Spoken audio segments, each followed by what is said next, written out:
we're doing and how we can help each other. And I look forward to these things. It's pretty much an open discussion. I like to hear what you guys are hearing, and hopefully we can work on the issues together. I'm very honored to represent the 4th District of San Bernardino County. I say this all the time, but I have the best district in the county. I had the best district when I was a state assembly member as well. But the county here is very unique. I have 5 great cities: Chino Hills, Upland, Montclair, and Ontario, and they're great cities. They take care of most of the day-to-day stuff for me all the time. So I get to work on the bigger projects and my passions as a county supervisor. One of them was, when I got elected, was to bring back the Ontario Airport Local Control, which we're successful on. And that is a big deal. Talk about updates there and stuff if we need to. Also, economic development. We started really focusing on international trade. I believe that's important for us to grow jobs, high-quality jobs here in San Bernardino County, as well as investment to go through that. So that's another focus that I'm working on. Also, technology integration in government. And I think that's been kind of unique for San Bernardino County. We're leading the way in many different ways to bring technology to the way we do services for our residents. We have the largest county in the United States, 22,000 square miles. It's actually larger than 9 states geographically, and larger than 12 or 13 states in population, just our county, which is interesting. So we have a lot of residents, but we also have a vast distance to serve. And it's quite a bit different here in the west end of the county than it is in the high desert, for example, and the issues and the needs for the residents. So it's a dynamic board. 5 of us try to work together to do what our jobs are. Most of the county jobs are mandated by state or federal government to do. So there's a lot of different funding streams for certain services, and we have departments to do that. But that technology side has been just the beginning of it. It's been very promising to us to go forward on. So we'll share a couple of those type of different ideas that we're working on. When I was in legislature, the state the budget prices and cut back a lot of the court facilities. If you remember, in our county, we had a courthouse in Needles, Big Bear, Chino. They were all cut back. So now our residents in Chino Hills have to go to Rancho, and the people in the high desert have to drive down to San Bernardino to go take care of their court business. So one of the first things we did was, we started a day a week as a video court. And it's not like the video court that we've seen in the past where the inmates are in custody and we Skype them into their courtroom. We're actually Skyping the judge from San Bernardino up to Needles. So the residents of Needles would go to that courthouse and take care of the business for the judge from a large screen, and just like they would do. The cost savings are immense, but those people each day don't have to drive down the hill and back up and have a 4-hour round trip to make a short court appearance. Wow. The state of California saw that and go, wow, okay, we have because it's not just our county that got hit, but many of the counties throughout the state. I mean, some of the counties don't have very much population, and they only have one place for 3 or 4 hours from the drive-through to get to court. So the state gives us the more money. We now opened up our second video court in Big Bear. Can you imagine those people up in, it's winter and snow on the road. You're supposed to make it a court down in San Bernardino. I mean, it wasn't very practical. So we're looking to expand that program to hopefully other locations throughout the county, as well as many other departments we're looking to integrate technology into. So it's one of my passions. I wrote some legislation when I was in the legislature on technology and education and trying to make things more practical for our students. And some of those are in effect now, which I'm proud of. But we also have, I was telling some others that when you get elected to County Board of Supervisors, you also have many other paths. You go on different committees as well. So I sit as chair for SCAG for transportation. SCAG is Southern California Association of Governments. So we're supposed to be the bigger thinkers on transportation in the south half of the state. So we're looking at different things. And one of it's very applicable to this city is the Gold Line. And one of the things we're exploring right now is what is the future of public transportation. So we can get involved in that. If you like, the bus ridership is going down, but we spend more money as a tax base every year to provide that bus service. Is that the future? But nationwide, bus ridership is going down. So the light rail. To me, I want to look toward investing our taxpayer dollars in future technology that is more modern than what we have in today's standards. So we're looking at different things. We're going to, maybe more cost effective, maybe more usable for all different types of population that want to use the public transportation system. I also am on IEHP, for those who don't know what that is, Inland Empire Health Plan. And that is the 7th largest public health care system in the United States. It's 2.4 million people on that. And so I'm the chair of that as well. So we talk about technology. We integrated that into, as well, into medical services. So what started last month, or I think it's February, is video services for doctors. So you no longer have to drive from your home, wait for 2 weeks to get a doctor's appointment, go sit in there, and then go see your doctor. You can basically video conference in your doctor for many things. Now, it's not going to take care of everything, but again, bringing that public service to the residents using technology and make it more accessible. So we could hopefully be more efficient when we do spend our dollars a little more wisely, and try to find that more and more and more. One of the departments we were just talking to last week, and even after 3 years, there's a lot going on in the county. So trying to understand the operations of each one of these things and to come up with maybe a new way of doing it is ongoing constantly. So one of the departments that did it right along with is Child Protective Services. Those are people get called out if they hear there's abuse going on in the home. They go make an assessment, and then in some cases, those children are in a bad environment. They get placed with other family members. And I didn't, I thought, okay, you still go visit. By law, we go visit them once a month. We go check in on them at least, hopefully many times, to see if they're making the transition to the new home. Or if it's temporary, are they doing it well until the parents do what they need to do to get their kids back.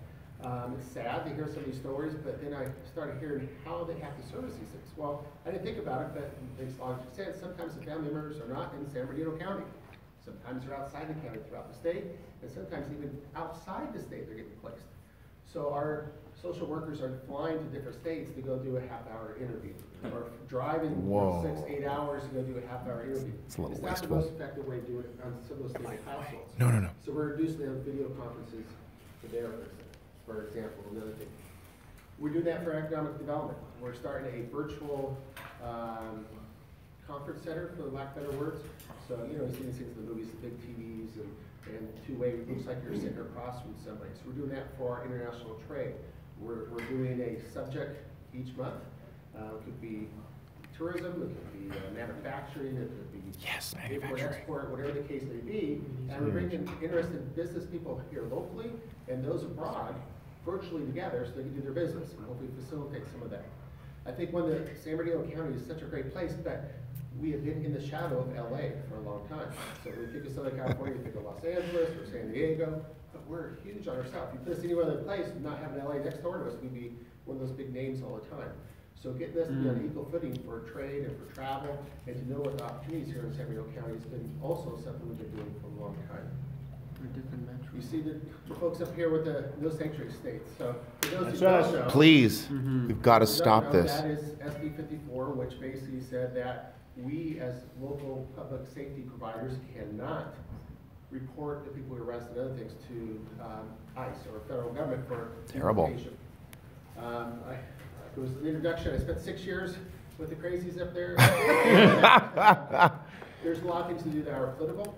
This was definitely a political statement, trying to show up their base. Yeah. And we have some cities or a city that's filed a lawsuit, and others that are joining on board to support that lawsuit to find out which is going to prevail. And we know that the federal government is going to prevail on this. Yes. I'm not going to go into a lot of details and stuff with this because it is a closed session item that we are discussing internally in our county, and then I'll be violating my rules to do that as well. But we are definitely aware of it, and we are addressing it, and we'll make some actions going forward on it coming up. This is a thing that California tends to do is try to make trends. They pass laws that affect other states, and we need to address things here in California. Including mine. It is a huge election cycle this year, not so much only in California, but throughout the United States. It is a referendum what direction we're going as a country. And there's a lot of different issues that are very passionate put up in the ballots, not only in June, but in November, quite a bit. So there's a lot going on there. I'm really focused on being a good partner with my cities, the 5 cities. I have very little unincorporated part left in my district, although vast amounts in the county, 20,000 miles unincorporated area and other places, but in my district it's mostly cities. So my job is to be a good partner with them and hopefully help them with their goals and objectives and going forward, and try to do that the last 3.5 years. Okay. I can go on, but I want to hear what you have to say and just talk about different issues that are affecting you. Yes, sir. Well, I'd like to say something here. Remind everybody, I've said it many times before, that since the 9/11 disasters in 2001, which is approximately the same amount of time as we were involved in the Vietnam War, over 61,000 of our countrymen have been murdered by illegal aliens, most of which have come across that southern border. That means, there you go. Ruben Morphine was executed by an illegal in Salinas, California. That's right. My good friend Agnes Gibbonet, she lost her son to an illegal alien.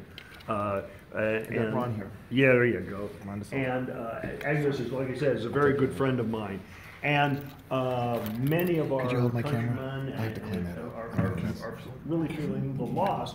And this business coming up here from Governor Brown, this SB 54, that can't help but pour salt in their wounds. I mean, you lose your son, and then you got the governor saying, oh, we're going to have sanctuary cities.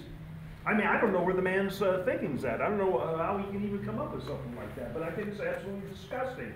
And as far as that Attorney General of ours, that AG Xavier Becerra, the guy makes my skin crawl.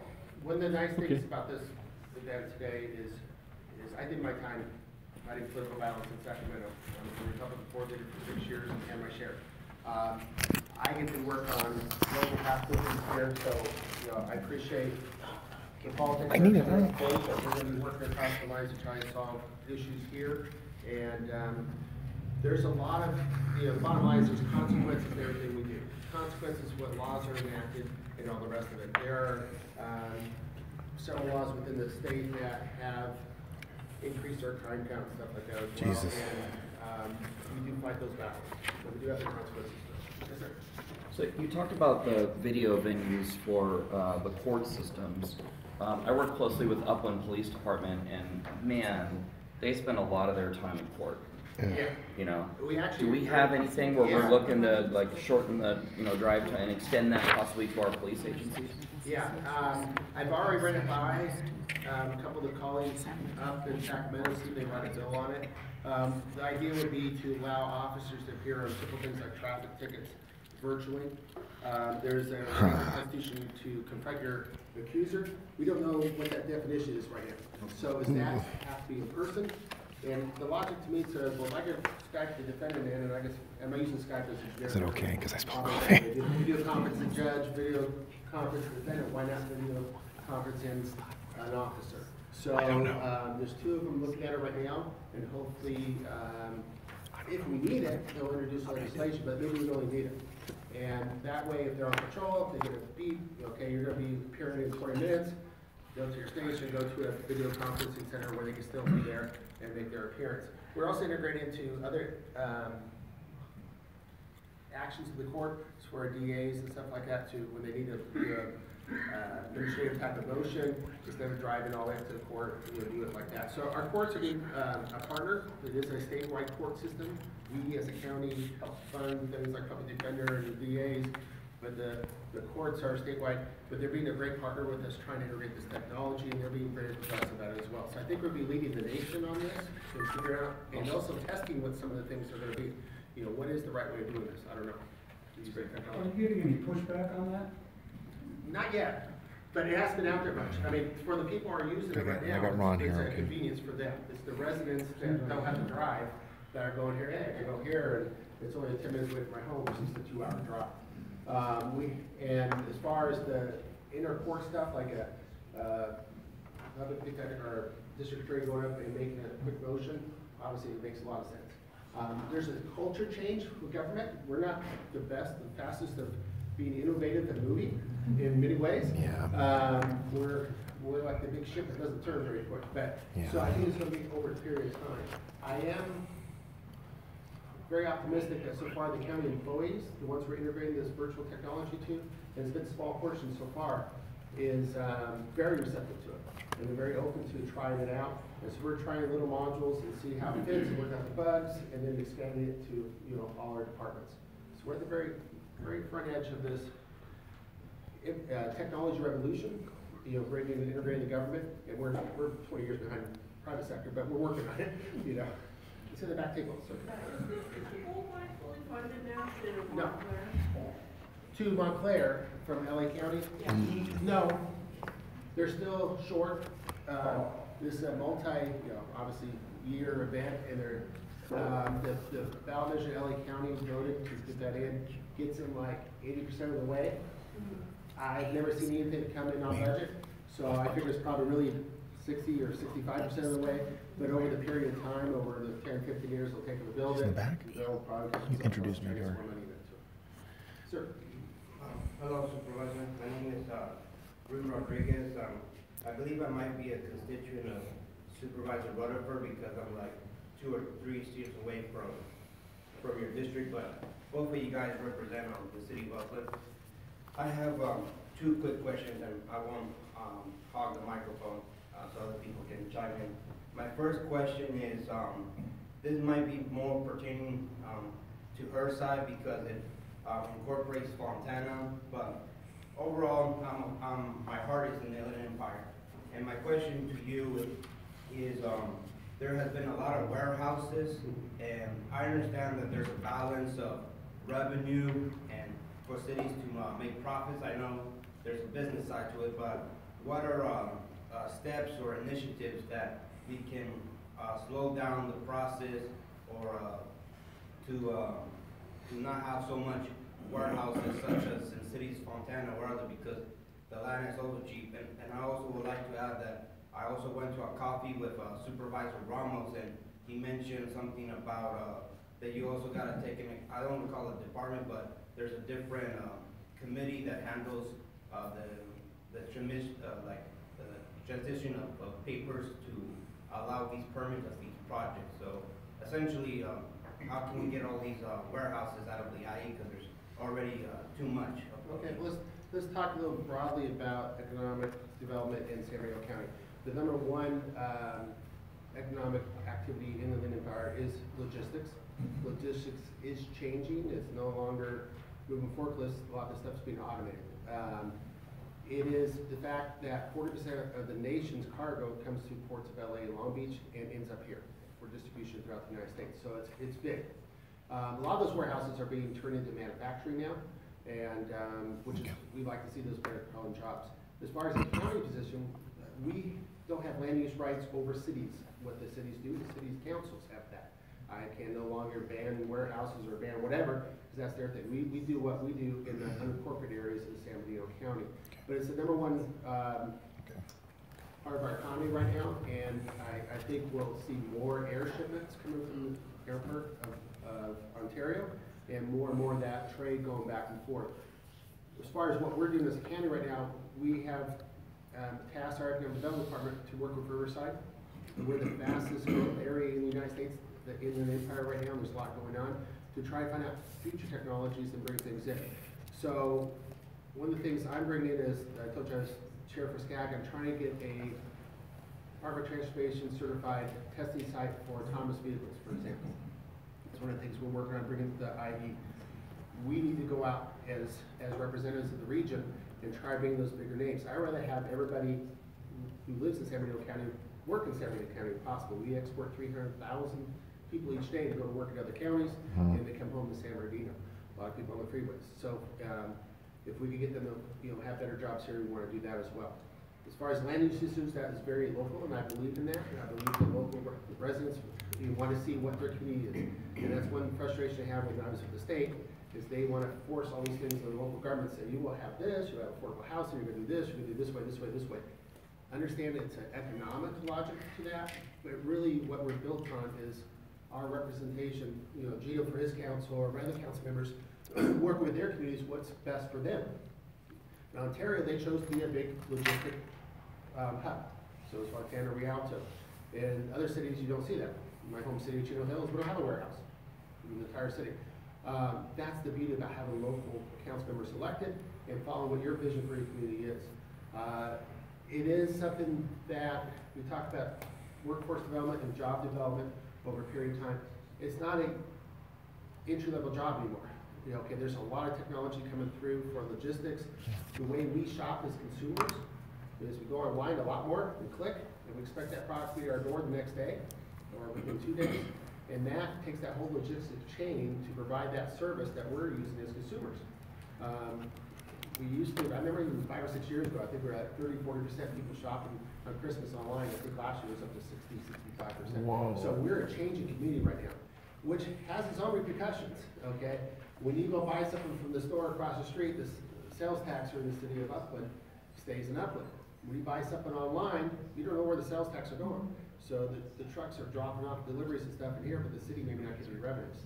It's a way the state, and we saw this 15 years ago, still has not reacted. The way the city and local governments are funded is completely changing right now just because of the consumer habits, the sales tax, and it's something that should be addressed in the state, and it hasn't. And it's really going to affect a lot of cities. As you see, a lot of cities are having harder and harder time with their funds.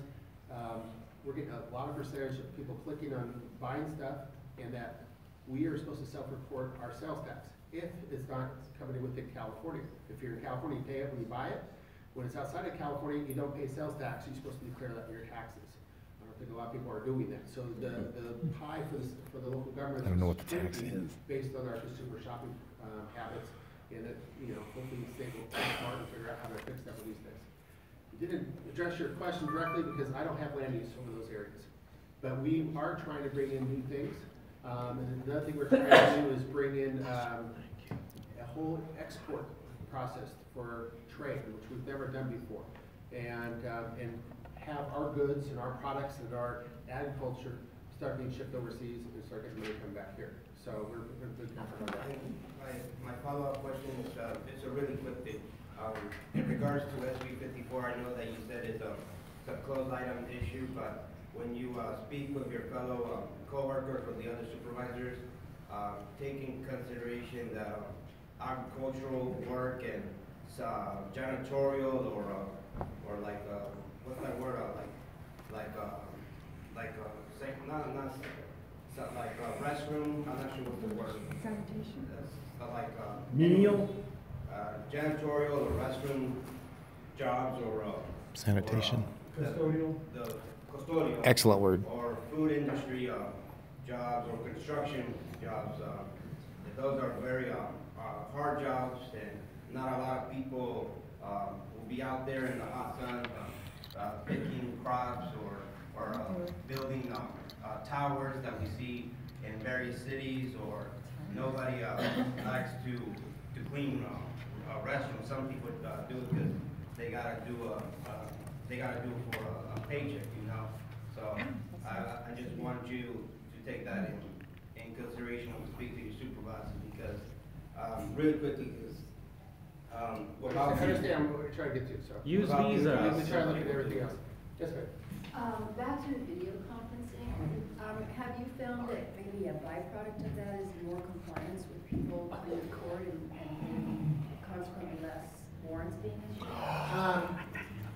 I don't think we have it long enough to I really knew get it. a sense. I'm sure that just the ease of things should let them happen. Should make those appearances better. I don't know if we're taking on the criminal matters yet. It's more the small claims and other ministerial, like traffic tickets and stuff like that. But think about it. You've got to drive, you've got to go to work, and you got to take out the whole day to go appear on a traffic ticket. You're less likely to just want it do back. that. Are you gonna write in sit that? away an hour or 2 in the morning and go do it. So we're hopeful that's done. What we're actually tracking is miles saved, believe it or not, because AQ&D, our Air Coast Quality Management District, whatever the acronyms are,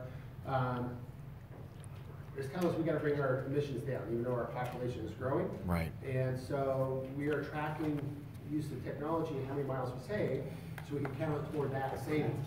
Because we were saving 40 trips down the hill each day. Yeah, Joseph, Because, he's here you know, too. 4 hours of driving, there's that calculation of how much those vehicles are done. In the What's Temple interesting City about that area. is AQ&D only has direct ruling over fixed objects, even though most of our air quality is made up from vehicle traffic. So, and they can't really have direct effect on the cars you drive or anything. So they are trying to force the end users where those cars and trucks are going to reduce their emissions by saying you can have that warehouse open for 2 weeks out of the 4 months. That's what's coming up. It'd be very interesting. It changes everything if they're able to do that. Oh, no. Because you can't tell a building not to be in business if you're a business because your region's air is not whatever. I mean, they have their goals. They're nuts. Practical, and they're not. So it's going to be interesting how that goes. Senate Bill 54, take a stance against it. You could do what the city of Orange did, which is to stay compliance. It is a legal maneuver that general law cities can take. I support the sheriff of San Bernardino County, and I urge him to follow the same steps that the Orange County has done and Contra Costa County has done, which is to publish all the release times for every prisoner, legal and illegal. That allows us to have a safer community. Please urge the sheriff to do that. For the record. We have a great sheriff in San Bernardino. And I just want to add that gentleman is from the Congressman Norma Torres' office, and Ms. Torres is very opposed to our public safety. She's been very vocal for amnesty and these other issues. We'll keep it away from too much politics, but we can talk about policy issues. Okay, that is a policy issue. However, I think you guys should be leaders, and you are leaders as boards of. You have to actually bear the brunt of costs and responsibilities. And I want you to be a leader on this further. And on another issue, I've been bringing this up to other boards and other city councils. It might seem like a nicety, but like you said, they're crazy up there in Sacramento. And I think it's time for counties to reassert our rights as citizens. I'd like to see whatever steps you can take as a supervisor to protect our Second Amendment rights. I think I'd like to, opting out of the sanctuary state law would be a great start. How about allowing constitutional carry or making sure shall issue becomes an issue? I don't know if that's a purview for your board, but. There are counties on that, okay, unless there's a reason not to give you a concealed weapon, you go through the process. Like if they're nutty or crazy. Yes, sir. To change the subject. I got it. You haven't brought up the airport yet. We've had some successes over there, and I wonder if you could. I got him. Yeah, That for guy's those a who don't plant know, from Norma Torres' office. Ontario Airport was run for many decades by Los Angeles City, utilized to its best full potential. So that's one of the first things we engaged when I became a supervisor, is trying to make that deal happen. We got it done a little over a year ago now. It's 14 months in since we got that deal going. It's a wonderful. It's definitely, we call it generally. It needs to be polished up. That's what Ontario Airport is. We have great runways, large, and lots of land around it in the middle of a very industrialized city. So we're on a huge campaign to upgrade the terminals and those type of facilities that also bring more flights in for our residents and give more choices. One of the byproducts of our sister city relationship that we did as I came on, it was with the country of Taiwan and the city of Taiwan. And after I got to let them know where Ontario was, because everyone thinks Ontario. This Raphael didn't show up. So in California, we're able to convince them to look at flying out of here. Let me finish, sir. Okay. Flying out of Ontario. You already asked a question. Around the San Gabriel Valley and this area supported. They did a survey of all their customers, and they decided to take that chance. So as of 2 or 3 weeks ago, we're doing daily flights to Taiwan, which was the first airport Southern California since LAX to go to Asia. So we're very excited about that. There's a lot of other ones in the negotiations and talking at this point that we should have a lot more choices for residents both domestically and internationally coming forward. And we're very excited. It's a huge economic engine for the entire Inland Empire. Some study I read show that each new continent destination like this to the international airport brings as much as $700 million a year in economic activity. So that's I'm glad they took it back. To growing the Ontario Airport and provide more choices. We definitely need some more connecting flights. We're working on that domestically, so we bring more international. And kind of just rolls over. We'll have a lot more cargo opportunities as well coming in. And so, yeah, it's going great. We had struggles with the federal government, to say the least, about getting. Why is it they get nervous when we mention the congressman? I wonder why. FIS facility staffed by Customs and Immigration. We Yeah, were able to win that battle. We got 12 hours of coverage right now. We're going to try to spend it for 24 hours in the future. All right. The last budget that Congress has did, there's another 450 positions that was funded for that points of entry, they call it. And awesome. We're trying to grab it so we can have that security there. Another example is San Bernardino Airport, another big airport in our county and the city, is not being utilized for international shipping because they don't have the Customs Immigration. So that was something we have to keep worrying about. LA should grab everybody all the time for the region, and we're trying to get it for our airports too. But yeah, so it should be a huge economic boost for the area, tourism, all the rest of it. The number one most visited place everyone know in Southern California is? Disneyland? Ontario Mills. Really? Tourism, yes. Because it's More visitors than any other place, more than Disneyland or anything like that. the purchasing, right? Yep. So What do they call it? Ontario, What's the word for the it? region, and the jobs all associated with it. Camarillo is it too? So What's it's the gonna be word? what? Outlet. On that subject. No kidding, I didn't know How that. will you That's why plan- Wapner has all the money. How is the transportation agencies planning to move people from the rail line south to the airport? We're kind of tough on that. Yeah, short term we're using, we start Omnitrans going from the Metrolink and others down to the airport. But that's part of the gold line, and is to ultimately have a rail service or some kind of public transportation service direct to the airport. There's gotta be a lot of changes over there. But we have the opportunity to do it, and it's fun to be part of it. Sir, I promise you I'll get back to you on that. Something the gentleman over here brought up about jobs that were being done, like menial labor jobs. I periodically go up to Washington State with my girlfriend, and I am around areas where we don't have a lot of foreign nationals, illegal aliens doing these menial jobs. The dishes get washed, the tables get bussed, lawns get mowed, and all these menial jobs that are supposedly only foreign nationals will take that Americans won't do are being done by American citizens, very European-looking American citizens like myself. I'm mostly European, not 100%. Native American. I had a grandmother that was a Delaware Indian. But anyways, we don't need to be importing a bunch of foreign nationals into our country who have little or no loyalty to this country to do the menial labor. That's not necessary. It never was, and it never will be. Can we get a question from that table? Yes, about the gold line. See, before you sing extension, something need to be corrected. That gold line, every 2-3 weeks, are delayed for repair, maintenance. You know, I come from Paris, France. We have a railroad. I have never seen them delay because of a. When I complained to the metro board, they told me they bought the cheapest train and the cheapest rail. And until that change, the gold line is not going to be a success. And also there is a lot of crime on the gold line. You know, the metro paid a ton of money to have either the sheriff or the LAPD or the new security there now. And what's happened, there are 3 or 4 together. They talk to each other, all 3 or 4. Don't pay attention to the environment, whatever. And when you complain to them, like the other day somebody was smoking pot on a train, and I told those 3 LAPD guys, you know, that guy on the train is high on pot. Oh, said somebody else can catch it. And you know, we get that kind of attitude often. So I use a gold line at least 3 times a week.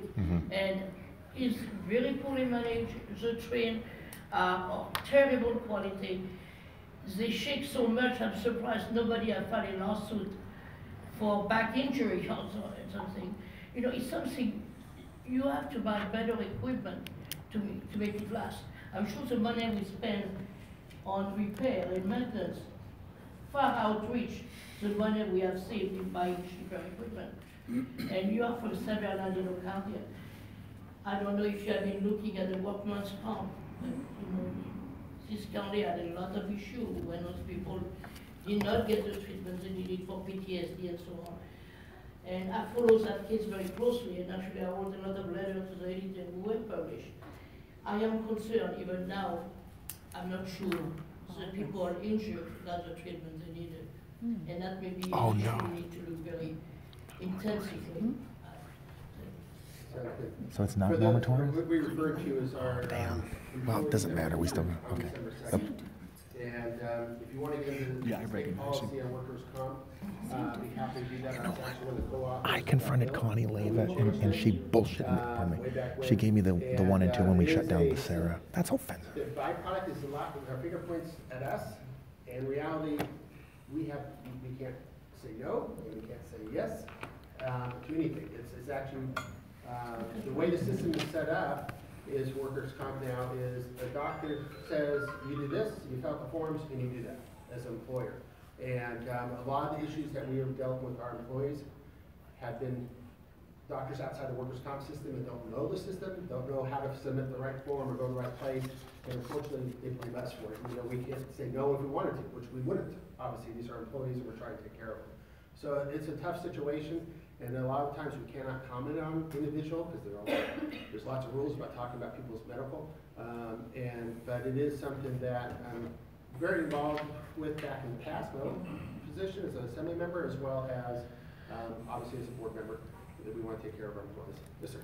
So, related to talking about people's medical, this is about homelessness. You know that I work in homelessness, and that's all. And we do. Let me just say this for the record: you guys do a fantastic job and model for the rest of the county. Thank you. We're very pleased to have you leading the efforts over there. Thank you. The county has provided tremendous resources for homelessness, especially for homeless vets.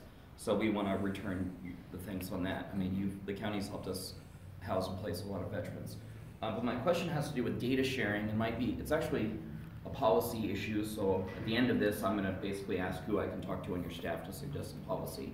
But there's a state law that's already law now, AB 210, and what it basically says is it allows for counties to establish a sort of data sharing policy to break through some of the data silos. Isn't that interesting? I have a really crazy example where a woman from the Department of They Behavioral allow Health data came up to me and said, sharing Eric, we're of going to be one able to help kind, one of your but people. not And I said, with great, ICE. who is it? And they're like, I can't tell you that because data sharing, we can't share our data. And she goes, but here's our release of information, give it to them, and then we can talk to you. And I said, great, who do I give it to? Yeah. So this AB 210 has come up to allow this. However, there's some questions on HIPAA, and I think what the county council has advised us is to go like, hands off that until somebody else does it. And that's what you usually get from attorneys. you know who attorneys do that. The attorneys always tell you don't. But my suggestion is we have a tight and close relationship with Riverside, and as you pointed out, San Bernardino and Riverside are kind of a powerhouse together. Is there somebody on your staff that, so now my final question, that I can kind of send some policy information over to and get them to look at it? Well, we just talked about this last Tuesday. Oh, really? Some of our goal setting, and again, I'm trying to integrate technology where we can. Yeah. And since, especially in my district, I'm on the border of 4 counties, so there's no reason why homelessness can't cross those county borders. And sometimes, in order to address homelessness, there's a lot of issues. Obviously, what is the root cause? What kind of assessment do you do? You know this much better than I do. And then what kind of treatment plan to bring it all in. Why are housing prices up? Illegal immigration. Whatever the case may be together to get the right solution, and then try to get them out of that situation and move on so we can go for the next person who needs help. But that assessment process, if you have to redo that every time you identify somebody new, even though they may be already identified in a neighboring county or neighboring jurisdiction, is a waste of time and resources. So I suggested, can we look into, and Josie's our point person, Josie Gonzalez on my board for homelessness, and I suggest maybe facial recognition, that way, and sharing those data between the counties, and that way we get properly identified, and they already, had diagnosis on this list. It gives us a place to start quicker, and so bringing that technology again to everything we do, trying to find the practicality of it is important. But absolutely, talk to Suzanne and just give her some stuff, and we'll make sure we get on it there. But it's done a great job. Okay, thanks. Sir? Hi, I'm Cyrus. I've lived in Southern California for 25 years. Went to Upland Christian for 7 years. Currently live in Las Vegas. And first of all, I got to tell you, when coming here, I think you should change 1 digit of your gas prices from 3 to 2. It's an embarrassment. I paid $2.95. I have to say there's a lot of things about this state that is very disappointing. Housing costs out of control. You have roads that are in horrible shape. You have lawlessness.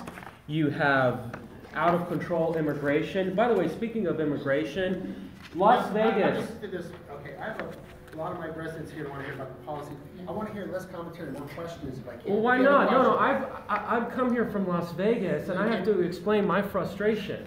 Okay, so when he talks about crops, Las Vegas doesn't have any crops. Okay, and Las Vegas casinos. California. Yeah, but we have one of the highest. We came here to. We have one of the highest percentages of non-legals in Las Vegas. Excuse me, you're in Las Vegas, we're here in Upland. We want to hear about our county, our city. Yeah, but I don't want my state to turn into California. Las Vegas is not going to be Los Angeles. Look, this is Upland. We appreciate you sharing.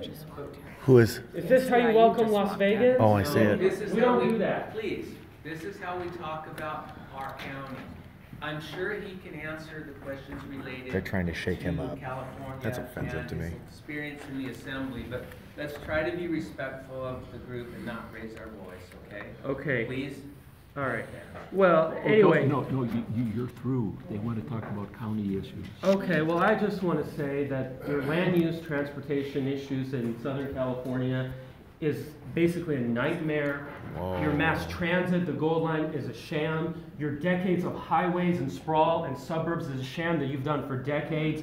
And I'm going to work very, very hard that as Las Vegas expands, these areas are going to be an embarrassment relative to Las Vegas. Okay. Hello, I'm Tony Flores from Chino, California, and I volunteered at the Chino Hills Library. Okay. And I volunteer at the Chino Library, and for the past couple of years, I'm a dad, husband, I have a couple of kids, and even though I'll be 70 when they graduate high school, I started late. But one thing that I've talked with in the Chino Library with Tara and Edward, the couple of years that I volunteered, is to get the library renovated. You know, it's right next door to the Senior Citizen Center, and a lot of the, street people, the homeless come to the, library and use the restrooms and stuff like that, and the Senior Citizen Center is right there beside it. I know the police department has relocated to their new facility, and I know Police Chief Comstock very well, and they were thinking about moving the library over there, but it's not feasible and money-wise. So, it's what I have done as a volunteer is talk to the supervisor, Melanie Stover, in October. And one thing that she has shared with me is like, hey, we really appreciate you as a volunteer and all that stuff. I'm the supervisor, and we have the renovation, a total renovation, new chairs, new carpet, new everything for the Chino Library, ready to go, but the city is dragging their feet on the permits and stuff. And I was like, well, I'm on the school board, and I mean, I'm really plugged into the community. I said, who is doing this, and I'll follow up on it.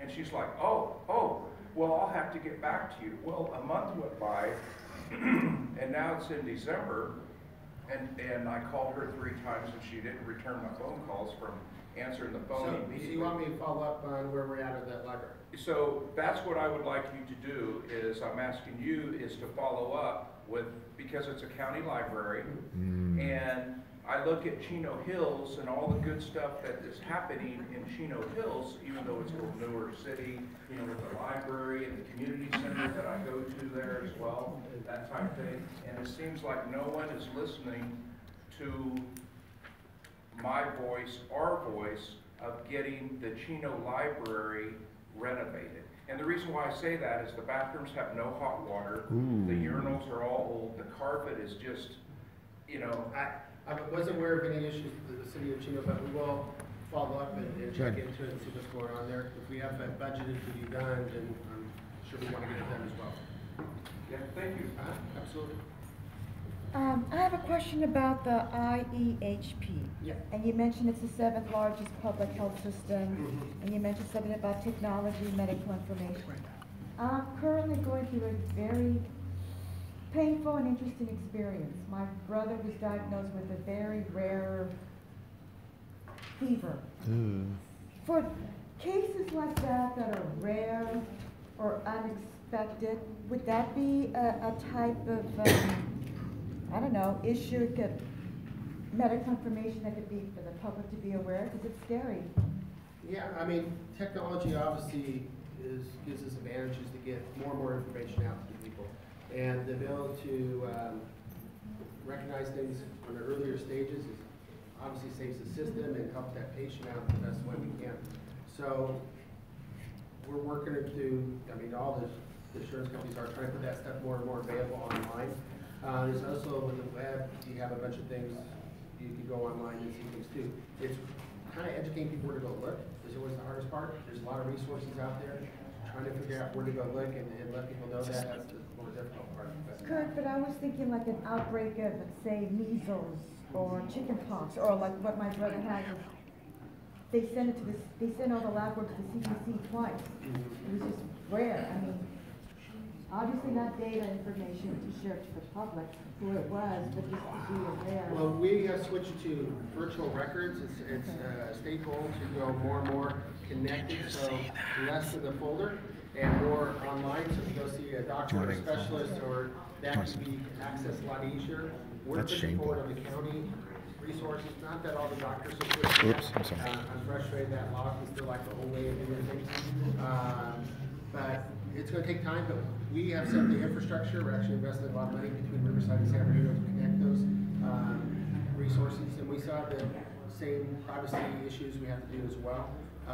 So there's a balance of sharing information and protecting our privacy all the time, but we are going that way. So part of the virtual stuff we're doing with IHP is to, if you're seeing your primary care and they see something that's abnormal, they want to send you to a specialist, now they bring that specialist in right then and there while you're there virtually to mitigate the occurrence and figure out what the next steps are. So hopefully save some steps in the process, get on top of things a little faster and quicker. But there's a lot of money we spend on healthcare system, and there's a lot of waste in certain regards. And so we are trying to work on pilot programs in the West End to alternative destinations. When someone calls 911, a lot of people, it costs us a lot when someone calls 911. Not all the time they need to call 911. So how do we give them the services in a different way?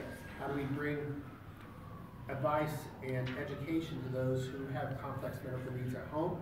As a healthcare provider, you probably know that taking your prescriptions untimely is a big difference when you don't or you miss them, and kind of effects they can have on people. So just kind of that general thing. How do we use the money we have in any system more wisely, more efficiently is always something we're trying to go forward with. Yes, sir.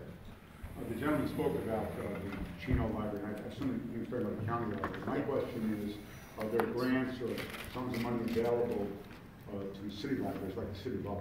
And if so, how does one get some of those grants or monies? There is sometimes state grants, and there's also private Just sitting there. When I was on council for Chino Hills, and we were opening up the Chino Hills Library, the city actually built the building. The county took over for operations after we built it with our civic center project. But we also went for private grants as well for some of the technology we have. We put a lot more computers in than most of the libraries because we knew the kids would now want to get into doing that and expand the ability to research and get more information by the network of libraries than it is on a single book. So, but yeah, we'll try to find out some more for that and get to Upland as well and work on what's there in the state. But it's tough. I mean, libraries don't have a big advocate voice to go out and get resources. That's true. And sometimes we have to prioritize where we send our dollars to. But they're a great asset. Follow-up question. I was really talking about capital projects as opposed to computers. Yeah, but it'd be the same. Who do we speak to your office so we will have a follow-up? Well, you could check with Andy or Suzette right now. I'm in my office. We can at least get the information and get back to you. Okay. Sure. Thank you. I have two questions, and it's on other issues, I promise. You've spoken very effectively on the immigration issue. First of all, I want to know, what is your county doing about voter fraud? Because we have 11 counties that were registered by Judicial Watch or the Election Project that had more voters than actual, or more votes than actual voters. That's very disturbing to me. And honestly, I'm really concerned about the push for single payer out of Sacramento. I think it would be disastrous. What can the county do to stop that? And to me, bring a more market-based, I think it would solve, like you talk about waste and stopping waste. What can the county do to make sure we don't have to deal with more? I don't want the DMV running my healthcare, essentially. What can the county do to stop that? There's voter fraud in Las Vegas, too. We do have obviously a person in charge of register of voters, and the thing to clean it up is to try to go through the different other databases. So when someone passes away, to clean that up through our side And we just did ours last year, and we try to do it annually. How many did you find? I don't remember, but there's several. It's just natural attrition. Isn't that crazy? For a Thank you. population of 2.5 million, you're gonna have people die each year and move. Please. And I think the better solution for this, we would like to see, is a statewide voter database. So if you're not registered in one county, I mean, you can't be in multiple counties. and you know, just some of those things. I actually ran up the legislation. This is a little testament to Sacramento when I was a legislator.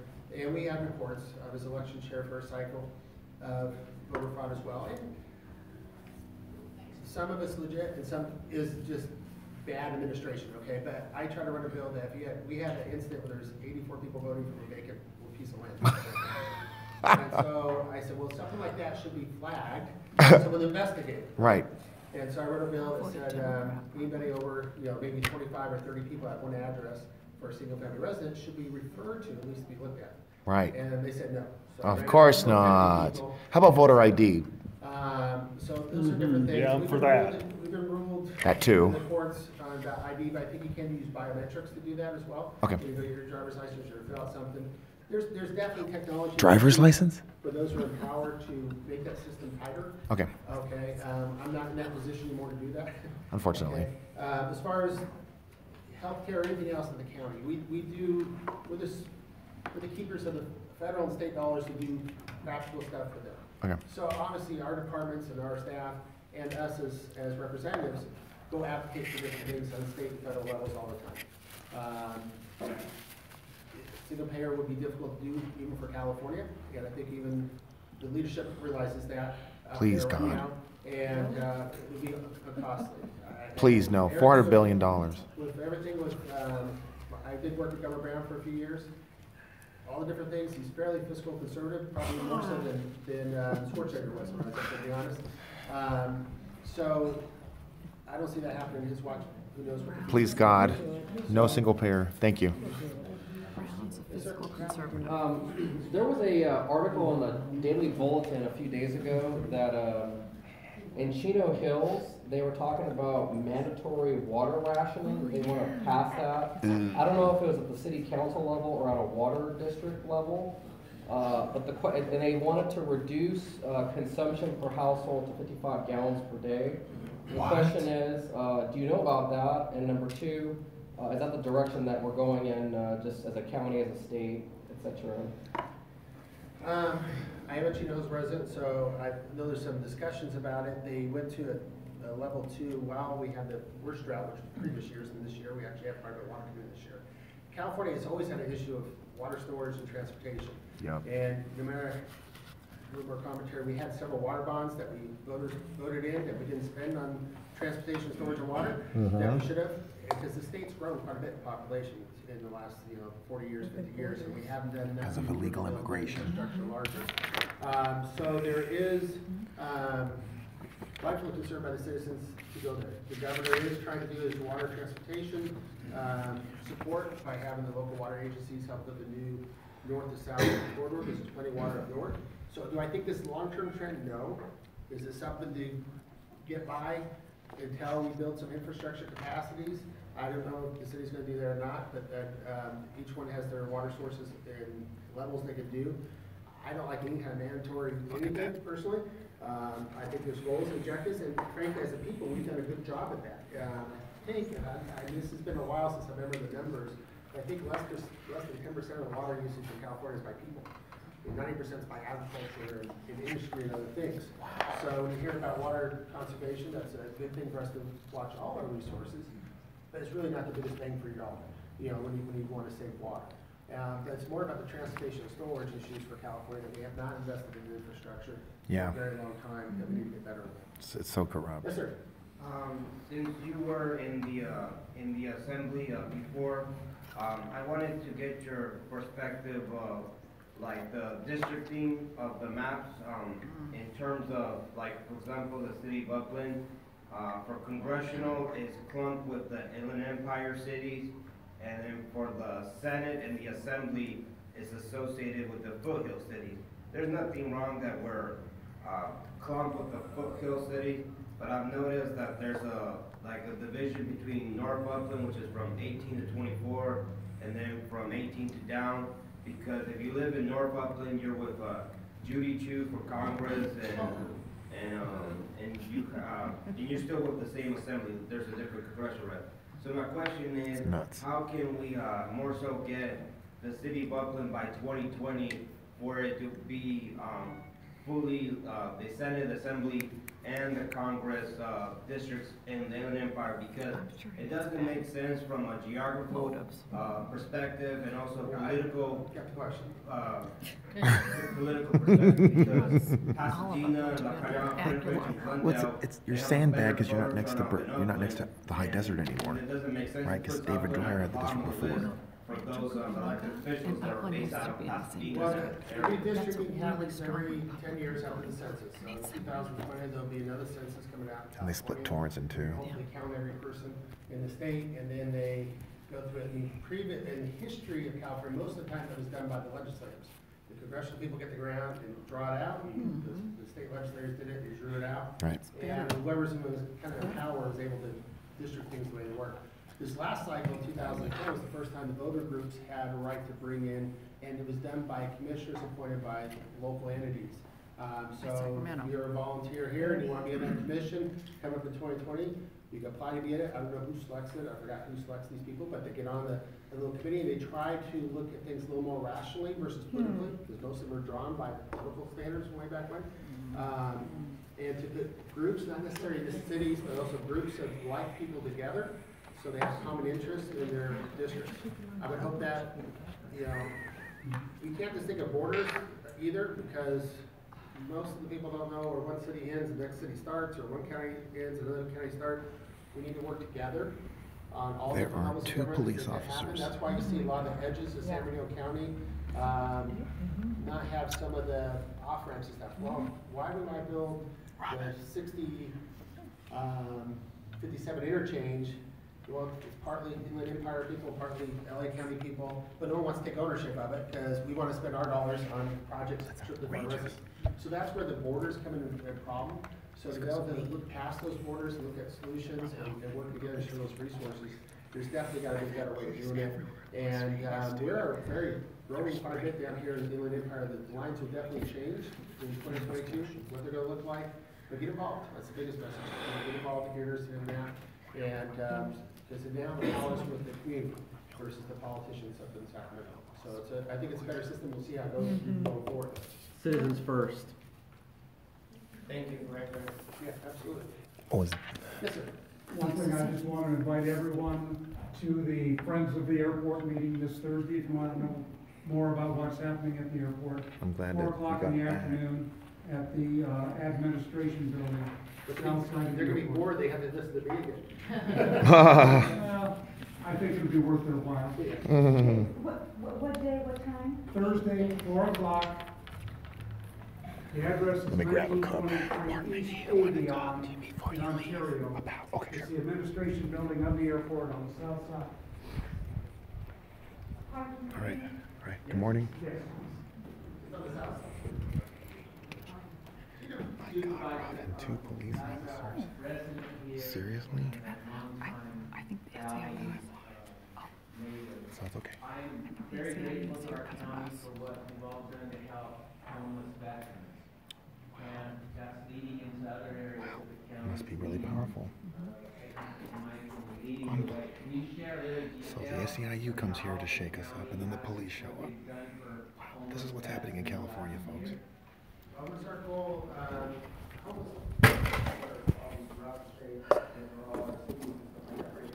It's a combination of things, another thing. And so what we realize is that we try to take a holistic approach, and you do work here to correct you do the day-to-day now. But one of the goals is to start about the homeless veterans. We're able to find placement for every veteran in the county that we identify. So we actually got to work in Washington and that, and they actually gave us more vouchers, for lack of better words, to find more places as we identify more homeless vets. But it's bigger than just homeless vets. We have a lot of different issues.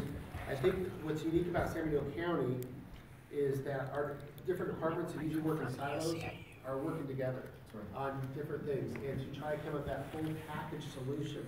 It's not about just finding someone a home, but it's also addressing what caused their homelessness, see if it can be corrected, correct it, get on the schedule, and then have a pathway back into off of government subsidies and hopefully back to being productive on their own. It's not an easy task, and I really am thankful for those who dedicate their lives to do it because it's very hard work. And there's a housing shortage. There's a whole bunch of issues here in California we need to address to give that opportunity. We need to work collectively at all different levels to do that. And that assessment part I think is very unique and very comprehensive for the county. And I'm very proud of what they do because they literally get together around a table, and they also have one for public safety. And I go in there, and with all the laws, both what we as the people enacted, and we got a couple officers in the back probably attested, and some of what Sacramento did, catch and release is the name of the game mostly, unfortunately. Yeah. And what do? How do you stop people from doing bad things if they're going to be released? And we used to have a captive audience when they're in custody to at least address some of the issues that were going on with them, especially if it was drug or alcohol related or some kind of rehabilitation process. But if you have no room at the end, because when the state shifted all the state prisoners down to local county jails, there's definitely no room at the end anymore for people, especially on the lower levels. My thoughts on the lower levels is kind of like the broken window theory. If you have a person that got hooked on drugs and all of a sudden has to start stealing to keep his drug habit going, that leads to worse things. It's much better to catch them early, provide the drug treatment program you can at the beginning, and hopefully get them off that so they don't follow that path. By the time now they actually stay with us, it's too late because they already have multiple arrests, a long time, they probably lost their job and all the rest of it because we had to have to address it. The LA County had some good programs inside the custody, inside the jail for that, drug rehabilitation and some other things. They don't have time to keep them anymore. There's no room to keep them anymore. So it's definitely a current, very high topic for us to try to figure out as policymakers what we do. Right. So San Bernardino County's got everybody involved again as that holistic approach. They got the public defender, the district attorneys, the sheriff, mental health, behavioral health, all the different representatives, different departments work together and try to find out some different topics. We try to also, I try to also address, I was the vice chair of public safety for 4 years up in Sacramento, and find a way for rehabilitation to work. It's supposed to be rehabilitation. Before we lost our state prisons, or a lot of those people, is how to get people set up while they're in custody to be integrated and not go back to what they did. And for me, that was the integration. I need something. Blocking it. Actually, from your hometown of Vegas and other states, is they allow inmates to be released, work in a job during the day with GPS and stuff like that, or controlled circumstances, and make a little bit of earnings and learn job skills while they're in custody. So they go out, they have a little money in their pocket, and job skills hopefully more marketable. We have a different population now in our county jails. We don't have those type of people we can play with since those people are released right away. But it's going to continue to be a hard issue on it. Thank you. Yes, sir. Reapportionment is going to be a difficult job because I believe the Voting Right Act of 1964, when you reapportion a district, the first criteria is you have to go by community of interest. Mm-hmm. And so your problem is at the federal level. And another comment. If I was a doctor, my first priority is to not be sued, and so maybe my concern is I would be better able to protect myself from a lawsuit if I keep all my records in a folder rather than share data, and so I think it would be helpful on the Orange County on the Board of Supervisors to have a medical lawyer, that could advise you. Well, the reason why a doctor does it this way is because account of this law, of malpractice, and so. It's one thing the county has a lot of attorneys. Yeah. We have Arrowhead, which is our hospital, we have, attorneys just working in that as Right. well. Yeah. It's all about a lot of balances, and that's why it's interesting and fun to be in these positions, because you gotta balance privacy, at the same time accessibility, the virtual technology brought into IHP. One of our biggest problems is the finding, and I don't know how many people run into this here, even in Chino Hills with my health plan, sometimes it takes me 10 days to get an appointment. No one's available to be able to have this provider. So that's where there's a lot of medical providers around here. Yeah. You can imagine up in the high desert where a lot of doctors don't want to go live. So how do you provide services for those different even specialties and other things if they don't want to go up there? So the virtual technology you're trying to do is to allow physicians, maybe they can stay, 4 days out of the week in their home city of Upland and then travel 1 day to the high desert to open up another office. But to have those medical records go follow you and be able to have access to them are important. Paper stuff can be lost, but it also protects you. So it's up to each physician what they want to do. We're at least allowing that network to happen where I got x-rays from 5 years ago when I was vacationing in, Big Bear, and I skied, and now my physician wants it, you call up and digitally get them over. I mean, there's a lot of different pros and cons to everything. And that's what makes our job, interesting, is to try to figure out those balances. And sometimes when you do legislation, you don't even think about the consequences, or you do a rule until after it comes enacted. I remember when we were doing the drone legislation up in Sacramento, we thought about privacy issues, and we thought about a lot of different things. The one thing we didn't think about is people actually saying, "Oh, I'm gonna fly my drone into the fire so I can take pictures of it." Well, we got helicopters swooping down. I mean, so sometimes you don't think of everything when you debate subjects or when you make system changes. But I think it's always to reinvent what we do and to try to do most efficiently and a better way we do it. We've always got to at least think about it, discuss it, and I like to do is try to go pilots first. Like I was saying earlier, work out the details and work out the problems with it, and then deploy it if it's successful. And then have measurables. Is this a better way of doing something or not? How do you gauge yourself? One thing I know I like to have San Bernardino County do is to learn about other counties and compare ourselves and benchmarks. So are we doing things cheaper, better, faster? Or are we not? And if we're not, what can we do to at least compete in those areas that are alike? And we can learn from other people's stuff. That's the beauty about having local government take on issues, that some people try new things and then finds out it really works, and then we can adopt those things so someone else will figure That's it me out. later. Let me sort this up first, okay? So we're doing good. I think I have time for one more. So anybody else have one more question? Madam Mayor, welcome. Back in the back there. Thank you for this, use your facility today. Gino, thank you. You need some water? No, I'm doing good. No, we got any city questions too. We have two of our best here. Well, don't go anywhere. I wanted to thank you on behalf of not just the Upland residents, but the residents that are here from some of the 5 cities you represent. And I think Supervisor Hagman is true to his word when he says he partners with us, and he certainly does on many different areas of what the county offers. If there are any questions on Upland, I'd be happy to answer them.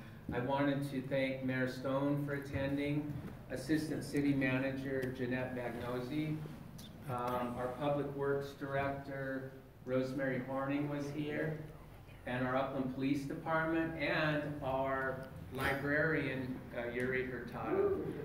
Thank you all. Okay. Yeah, since I've been going to Upland Christian for 7 years, I just have a question. What are you guys doing to promote good quality architecture and shared spaces like we had in the 1920s and before?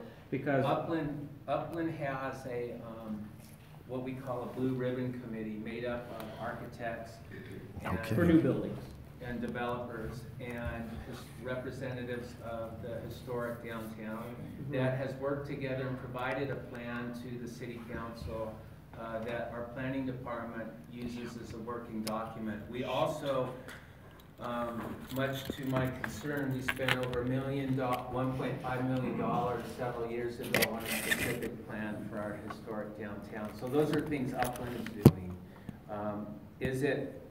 Does it satisfy all the needs of an older community like Upland? No, but it's an attempt for us to recognize the value of our historic resources. As someone who's, many of you who are here grew up in the valley, and it's difficult to keep up with maintaining and enhancing our historic resources as regulations are difficult coming out of your old halls of Sacramento there, right? But we're doing the best we can as a small city in Upland to keep up with that. Sadly, Colony's Crossroads was not as good as the pre-1930s buildings. To talk about colonies, it's doing its job in terms of helping Upland finance some of the needs for older parts of our city. And it's along the 210 corridor, which you know is a very highly traveled route. It's bringing new visitors to Upland and our valley. Is everything perfect in Southern California? No, but I think people like Kurt, Mayor Stone, and the people in our communities, we're trying to do the best we can. One last comment. What? Sadly, my city isn't as historic as this one, and at least you guys don't go from 90 degrees to 39 in a couple of days with hurricane force winds, which I had to go through. Well, I don't know how to respond to that. That's why 1/8 of the population of the United States lives in California. That's right, and growing. The weather is great, and we do have a lot of wonderful things. Within 2 hours, you can be skiing in the morning, go to the beach in the afternoon if you wanted to, and so it's a great place to live. Ours is pretty. We were notified just in the last few days of a water issue from Metropolitan Water District. So if you haven't learned about it yet, it's easy to find out more information. For 6 days, starting April 23rd to the 28th, Metropolitan Water District is doing repairs on a line called the Rialto Feeder. So many of our cities that rely on imported water in this valley will be on limited, depending on local water, they won't have imported water. So look at Metropolitan Water District, and I think the Inland Valley Daily Bulletin just did a piece on that as well. I've had some technical issues. Any other questions? Thank you all. Yes, sir. Water issues. In regards of the Rialto feeder that you mentioned, Councilmember, is that gonna do an implication for you guys as a city council on the water rates? I know that it was postponed from earlier in March to sometime later in April 23rd. I'm also acknowledging the fact that there was a workshop, but I couldn't attend because I work in the afternoon. So essentially my question is, the water metropolitan or the things that you mentioned, is that gonna affect the city of Upland? Upland at times relies on 30% of its water supply on imported water. Wow. So this will put Upland and other cities on notice to conserve. They have recommendations.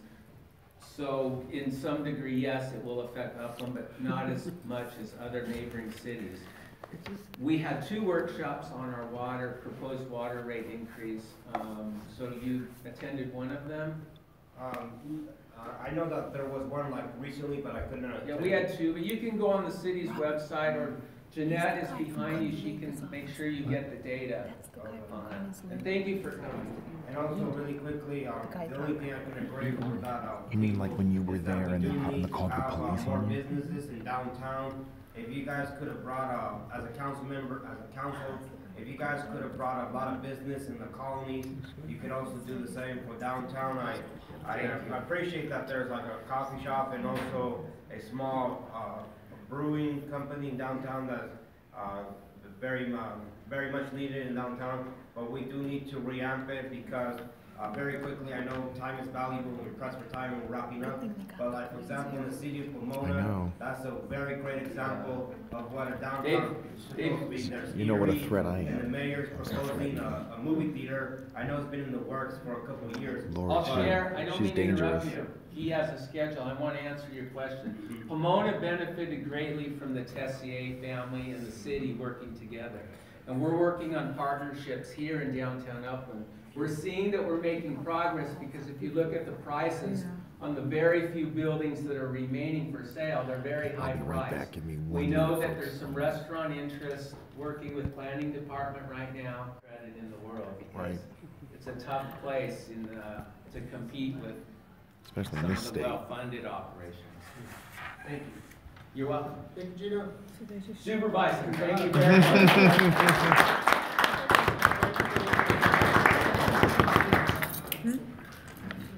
See you this afternoon. Oh God, another government meeting, huh?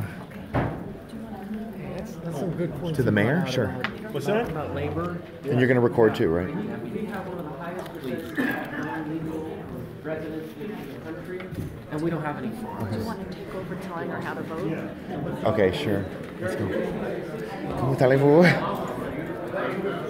Hello, Mayor of Mayor Stone. Is that correct? Yes. Nice to meet you. Thank you for coming. Thank you.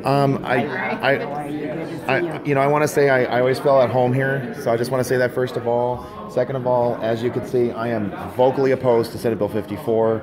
You'll see here on my shirt is a picture of Ruben Morphine. He was a 13-year-old boy executed.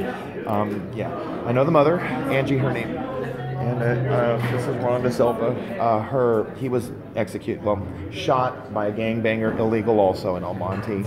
We encourage and we welcome your full support to stand up to SB 54, to stop sanctuary state. There's lots of options. I have emailed every staffer.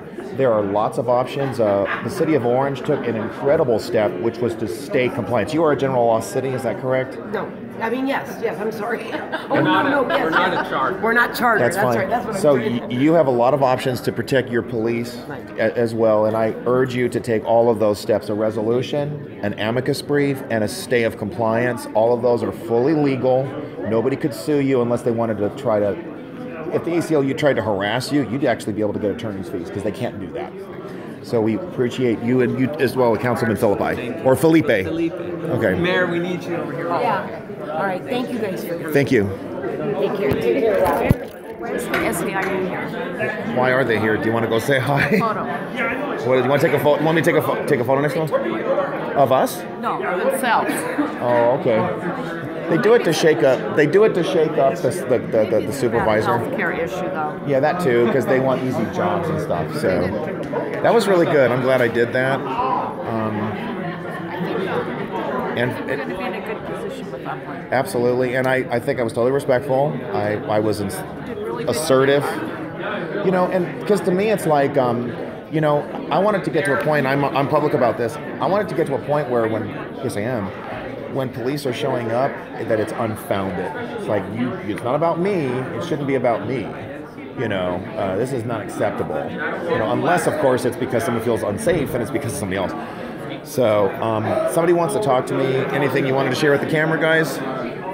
This was a very significant meeting. They weren't going to talk about this. I doubt it. It dominated. And they didn't want. You're telling me that the supervisor, when I left the table, told the rest of you guys don't talk about it or don't make it an issue. He said, you know, I want to handle it right here, right now. We don't want to bring it up during the meeting. That's not acceptable. This is, and all the issues, voter fraud, safety, healthcare, these are affected by immigration, and we have to talk about Legal it. and illegal. Now let me tell you something else. And home prices too. Absolutely. Legal. Because you did a video about that yesterday about 3.4 million homes. All the homes. Something else I want to add. He gets a little jittery if you mention Norma Torres. Why? Because the congressmen are cutting the money.